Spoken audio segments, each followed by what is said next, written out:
السلام علیکم ورحمۃ اللہ وبرکاتہ۔ مبسملا ومحمدلا ومصلیا ومسلما، اما بعد، قال اللہ تبارک وتعالی فاستغفروا انہ هو الغفور الرحیم۔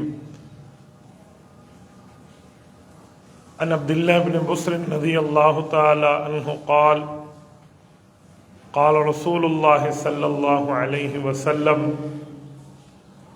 طوبى لمن وجد في صحيفته استغفارا كثيرا، رواه الإمام الهمام بن ماجة القزويني في سننه۔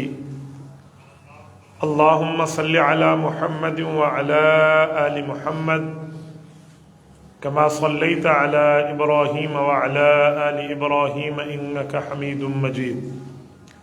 اللهم بارك على محمد وعلى آل محمد كما باركت على إبراهيم وعلى آل إبراهيم إنك حميد مجيد۔ معزز دوستو، رب کریم نے اپنے کرم سے تمام مخلوقات کو پیدا فرمایا ہے۔ ان تمام مخلوقات میں انسان کو اشرف المخلوقات فرمایا ہے۔ سوچنے کی بات ہے کہ جب رب کریم ہمیں اشرف المخلوقات بنا کر پیدا فرما رہے ہیں تو اللہ تعالی ہمیں ضائع نہیں کریں گے۔ ہر بندے کو یہ فکر ہے کہ میں کسی حساب سے دنیا کی کمائی زیادہ لے لوں تاکہ میرے اوپر کوئی تکلیف مصیبت آئے اس سے پہلے میرے پاس کوئی مال و دولت موجود ہو۔ ہم رزق کے حصول میں رزاق کو بھول بیٹھے ہیں، حالانکہ ایسا نہیں ہے۔ ہم اللہ رب العزت کے احکامات پہ توجہ دیں تو رزق ہمارا مقدر ہے، وہ ہمارے پیچھے چل کے آئے گا۔ آپ ہر وقت ایک مشہور حدیث پاک ہے وہ سنتے رہتے ہیں کہ الا وان النفس لن تموت حتی تستکمل رزقها،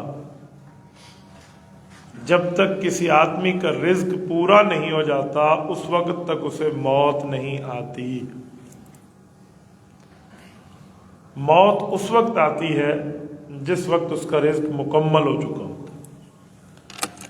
یہ جو ہم دیکھتے ہیں نا کہ فوت ہوتے وقت کسی کی آنکھیں پھٹی کی پھٹی رہ گئی، کہتے ہیں وہ ایک فرشتے کی بات سنتا ہے تو اس کی آنکھیں کھل جاتی ہیں۔ ایک فرشتہ اس سے 3 باتیں کرتا ہے موت کے وقت۔